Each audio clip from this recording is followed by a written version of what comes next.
I did not expect that. What is going on, YouTube? It's me, Nicholas here, and today we're going to react to the first episode of Dancing with the Devil docuseries by Demi Lovato. This is a follow-up to her 2017 documentary, Simply Complicated. This documentary will cover what happened when she got overdosed and what happened with the rehab and what happened with everything for the last 3 years. So, yeah, I can't wait to get into it, and yeah, let's go. If you enjoy what you see here, smack the like button and subscribe for more content like this. Without further ado, let's get into it. Are you guys ready? I'm not ready for this. Oh, alright. Here we go. Oh!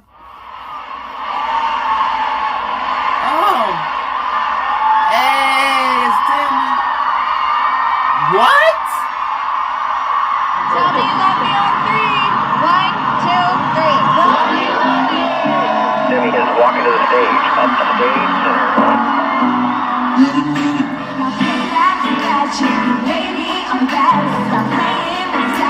Can't have this, can't have this. It'd be nice for me to take it easy on you, but now, baby, I'm sorry. That was in Rocky Real. Being so bad, got me feeling so good. Showing you love like I know that I would. Baby, I'm sorry. Baby, I'm sorry. Demi, I think this was the best show you have ever done. And you know what? It's just only going to get better from here. Yeah. Wow.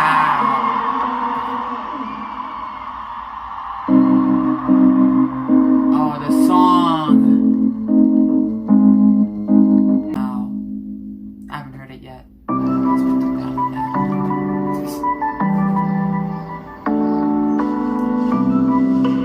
Okay. Okay, you trying to... Okay. Oh, there's Demi.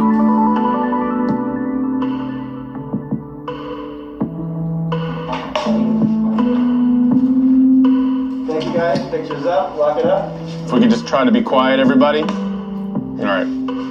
I've had so much to say over the past 2 years of like wanting to set the record straight about what it was that happened. FYI, I'm just gonna say it all, and then if we like don't want to use any of it, we can take it out. Oh. So you just want to know everything? Yeah. Okay. Wow. You don't want the true story from me. I can't believe y'all are doing this. This is lit, but okay. It's tough because we shot an entire documentary that will never see the light of day. It was before she OD'd. This tour has been fun every show. The best way to describe it is that she's just like tuned in. She's here, she's present, she's happy. In that documentary, I was allowing the cameras to see the tip of the iceberg. Can we turn the cameras on? I've been working on trying to be free for 13 years. The U.S. tour was absolutely a dream come true, obviously, professionally, but it, emotionally was miserable. You know, I wasn't showing them what I was doing behind closed doors. That felt very disingenuous at the time to talk about prior to actually being on the other side of something. This is the first time where we're really telling the truth, you know, for her. Any time that you suppress a part of yourself, it's gonna like overflow at some point.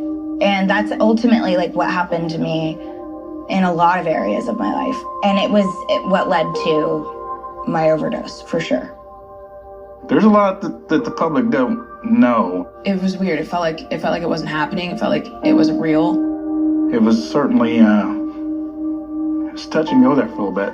She should be dead, like 100%. Demi Lovato. Demi Lovato. Por Americana, Demi Lovato. Superstar Demi Lovato. TMZ reports that the singer was rushed to the hospital. Law enforcement is stating that she overdosed. The 25-year-old singer was transported from her Hollywood Hills home this morning. Paramedics reportedly found her unconscious. Suffering what appeared to be a heroin overdose. Clearly, she knew she was using drugs, but don't know if she knew exactly what she was taking. After leaving her friend's birthday celebration, Demi texted her drug dealer, who she's been using since April to bring her oxycodone. It is being reported that the oxycodone was also laced with fentanyl. The more the details come out about what went down, the more it becomes really obvious that she's really lucky to be alive. Oh, yeah. Oh, no. I crossed a line that I had never crossed in the world of addiction. It's interesting that it took me a quarantine to work on this trauma stuff. I have never really taken the time to dig deep and do the work on.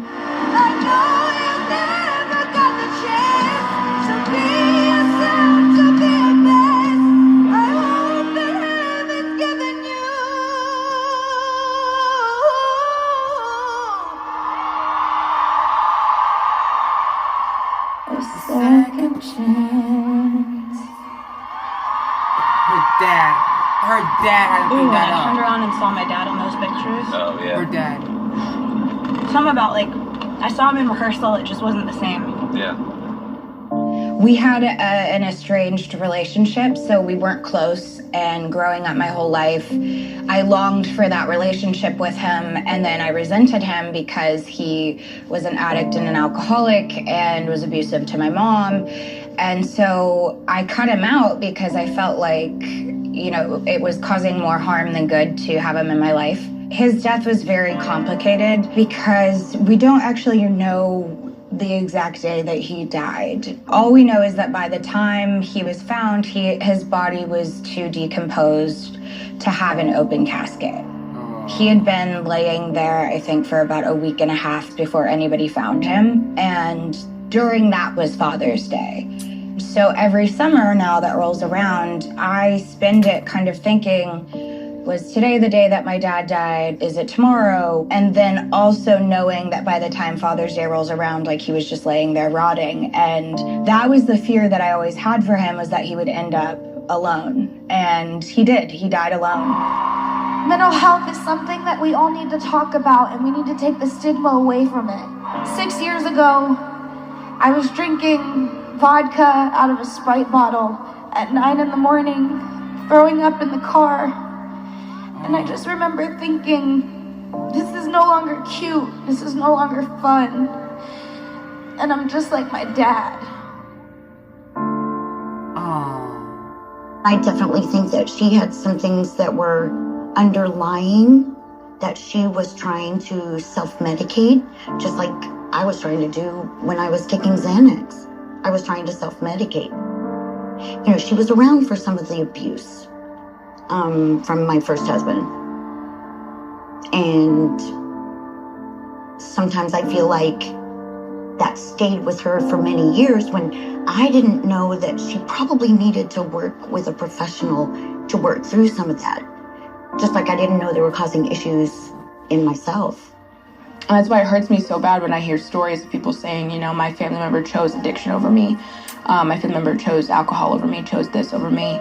I know too much about addiction and mental illness to think that that's all there is to it. I also felt a lot of guilt over the years because I've been such an advocate for mental health. Sometimes I have bad body images. I look in the mirror and I don't like what I see. Yet here was my father who had bipolar and schizophrenia, and then on top of that, the disease of addiction, you know, and I hadn't helped him the way that I would have helped other people, or the way that I had been preaching about. And that really ate up at me. But ultimately, like, I know that he was kind of too far gone at that point. He needed to realize that he needed help himself. Sobriety has to be your choice and no one else's. If it is someone else's choice for you, then it won't last. And so I tried to get him to get help, and I wasn't able to make that happen. He wasn't ready. If you look at my family history, my mom has dealt with substances and an eating disorder, so I didn't know any different. Then I was put in beauty pageants where it's extremely competitive and it's all about your looks and your talent. My self-esteem was just completely damaged from those beauty pageants.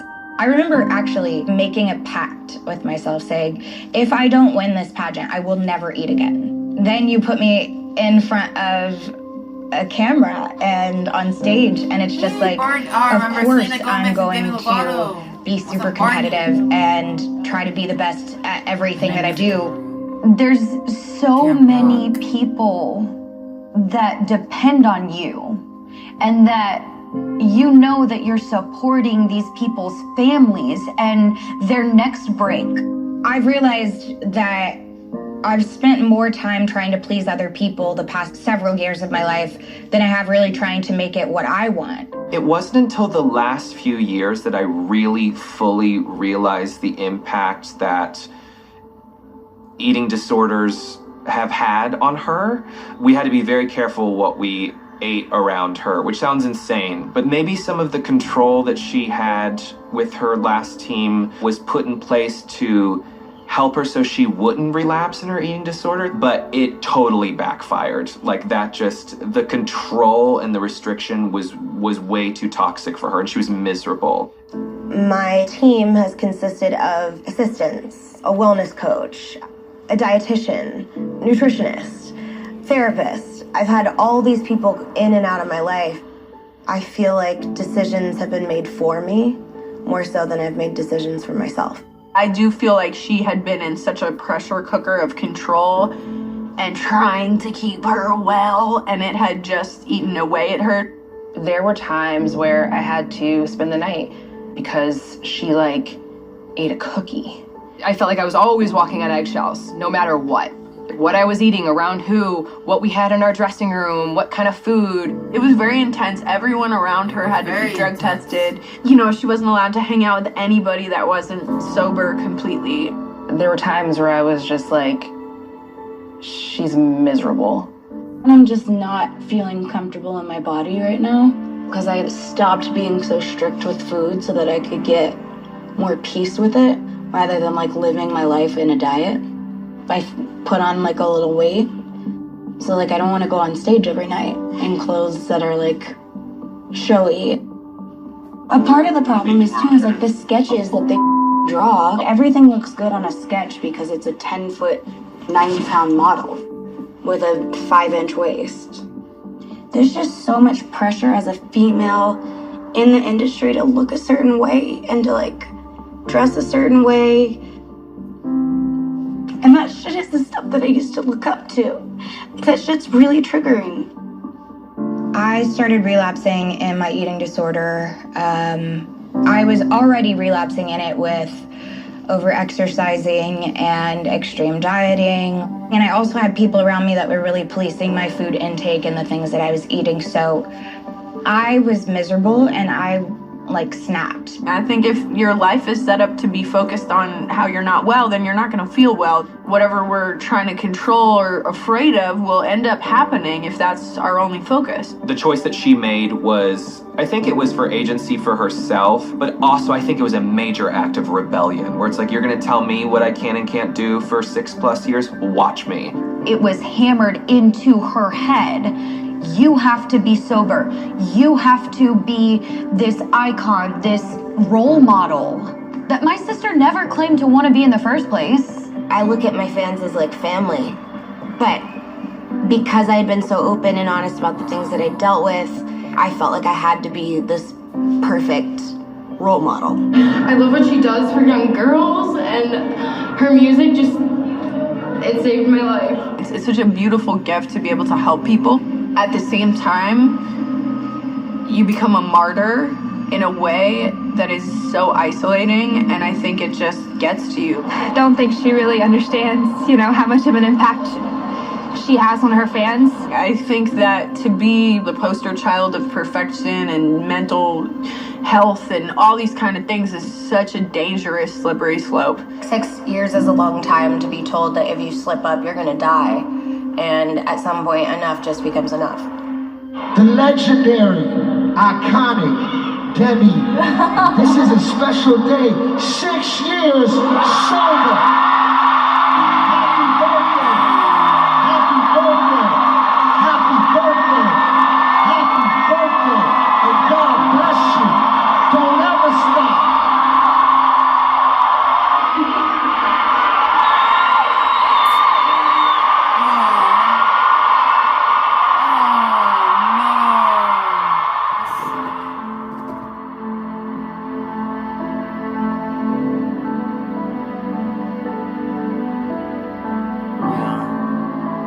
had a photo shoot. And I remember being at the photo shoot and just thinking to myself, like, I don't even know why I'm sober anymore. Like, I am so miserable. I'm not happy. I have all this stuff that I'm dealing with. I picked up a bottle of red wine that night, and it wasn't even 30 minutes before I called someone that I knew had drugs on them. I'm surprised I didn't OD that night. I ended up at a party. I just so happened to run into my old drug dealer from 6 years before, and like the odds of that happening was crazy. And he like had a duffel bag, and I just went to town. I went on a shopping spree. That night I did drugs that I'd never done before. I'd never done meth before. I tried meth. I mixed it with Molly, with Coke, weed, alcohol, Oxycontin, and like that alone should have killed me. Yeah. So when she had texted in 2018 and was talking about deciding to drink again, it was like, sound off the alarms. I remember driving back to her house, running to her side, and I was like expecting to walk in on her like, you know, face down, ass up, passed out on the floor, like she had had a drink the night before, so now the world was over. And she was kind of sitting in bed, very aware of what the decision that she'd made. And then she was drinking and fine, and, you know, until it wasn't fine. She didn't really open up about what she did that night. We didn't really have necessarily the conversation of honesty that I wanted to start out with. I think in terms of her friends and family, the thing was that we didn't really know about the drugs. She can hide stuff really, really well. It was only like 2 weeks before I was introduced to heroin and crack cocaine.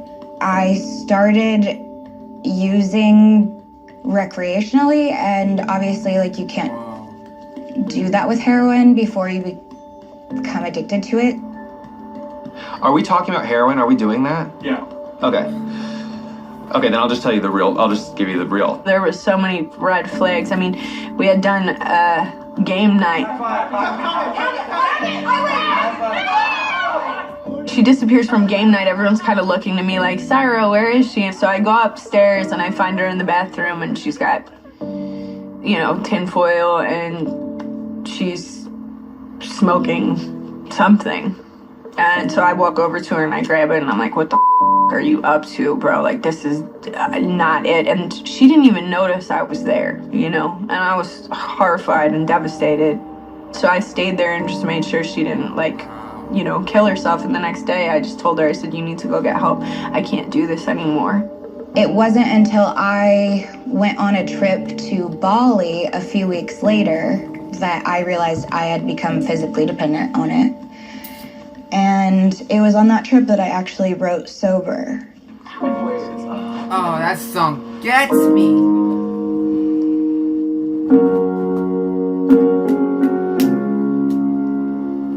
I got no excuses for all of these goodbyes. It wasn't my intention. I'm sorry to myself. Oh my God. I went away, I went on tour to Europe. I stayed clean, kind of, like, wasn't doing drugs, but was drinking a lot.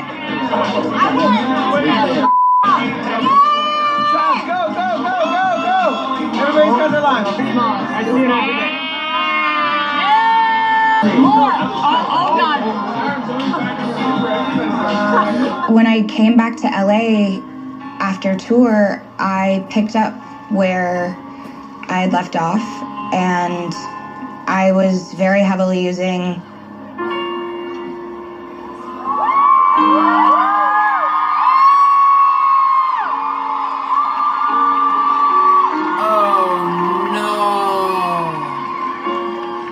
Sorry that I'm here again. I forgot the words.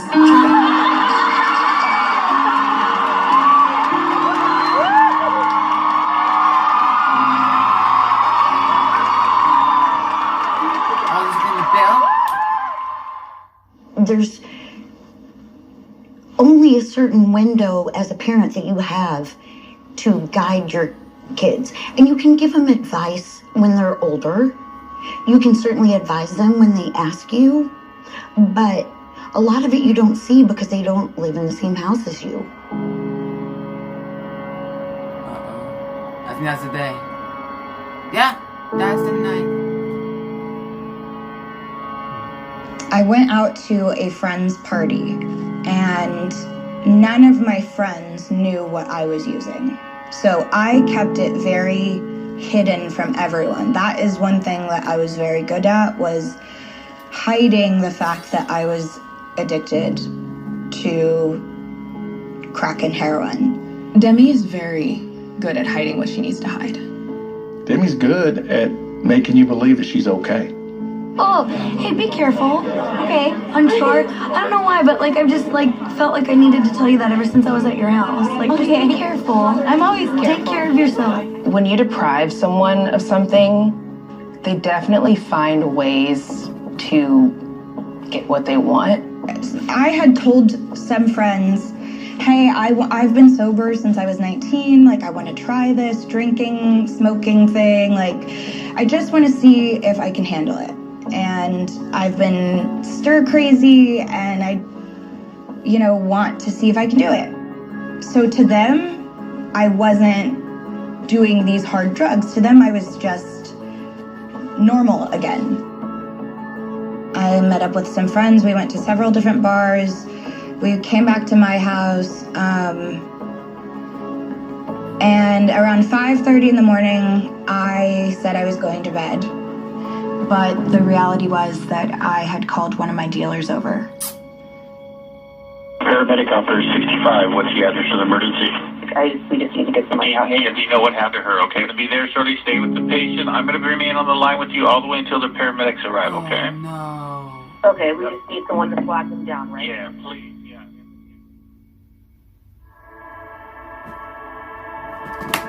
Wow.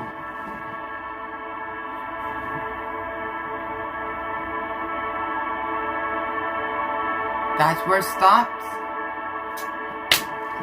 Wow. Unbelievable. Oh, wow. I did not expect that to stop right there. I think the worst part is going to be in the next episode. Like, what actually happened. So instead of going to bed, you called your dealers over? I mean, what? It was 5:30 in the morning. Wow. I like it when it started with the tour, with what happened. And I did not know there was a documentary. I did not know that. No, I did not. And that was crazy. It was. I gotta say that. It was. I like this episode because it gives us the insight, or it's making us get prepared for what the worst of what's coming, which is the next episode, what's happened. Wow. Yeah, I like it. It was good. I can't wait for the next episode, actually. Yeah. And I'm sorry if I'm watching it from the TV, but like I had my computer, it's not mine, and it's the school's computer, and I got blocked, and this sucks.